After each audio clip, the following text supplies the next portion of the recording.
ఉత్తరప్రదేశ్ రాజధాని లక్నోలో ఉన్న జిల్లా జైల్లో హెచ్ఐవి కలకలం. జైల్లో 63 మంది ఖైదీలకు హెచ్ఐవి. ఖైదీలకు హెచ్ఐవి ఏంటి? వారు జైల్లో ఉంటారు కదా అనే అనుమానాలు మీకు రావచ్చు. అయితే దీని వెనక బలమైన కారణాలున్నాయి. ఆ కారణంగానే ఖైదీలు హెచ్ఐవికి గురవుతున్నారు. గత కొద్ది రోజులుగా దేశవ్యాప్తంగా పలు జైళ్లలో హెచ్ఐవి కేసులు నమోదవుతున్నాయి. అధిక సంఖ్యలో ఖైదీలకు ఈ వైరస్ సోకడం ఆందోళన కలిగిస్తోంది. తాజాగా యూపీలోని లక్నో జైల్లో భారీగా హెచ్ఐవి కేసులు వెలుగు చూశాయి.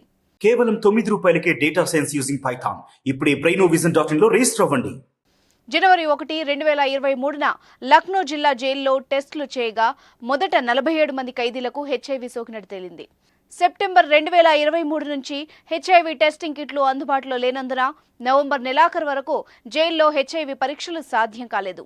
చివరిసారిగా డిసెంబర్ 3న నిర్వహించిన శిబిరంలో ఖైదీలకు హెచ్ఐవి పరీక్షలు నిర్వహించగా వారిలో 36 మందికి హెచ్ఐవి సోకినట్టు తేలింది. దీంతో మొత్తం జైలు వ్యాప్తంగా హెచ్ఐవి సోకిన వాళ్ల సంఖ్య 63కు చేరింది. భారీగా కేసులు నమోదు కావడంతో జైలు అధికారులతో పాటు మిగిలిన ఖైదీల్లో తీవ్ర భయాందోళనలు వ్యక్తమవుతున్నాయి. బాధితులందరికీ లక్నోలోని ఓ ఆసుపత్రిలో చికిత్స అందిస్తున్నారు. ప్రస్తుతం వాళ్లందరూ ఆరోగ్యంగా ఉన్నట్టు అధికారులు చెబుతున్నారు.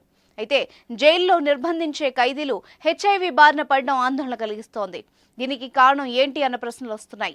అయితే ఖైదీలకు హెచ్ఐవి సోకడానికి డ్రగ్స్ కారణమని అధికారులు అనుమానం వ్యక్తం చేస్తున్నారు. జైలుకు రాకముందు సురక్షితం కాని సిరంజీల ద్వారా మత్తు పదార్థాలను తీసుకోవడంతో వాళ్లకి ఎయిడ్స్ సోకి ఉంటుందని భావిస్తున్నారు.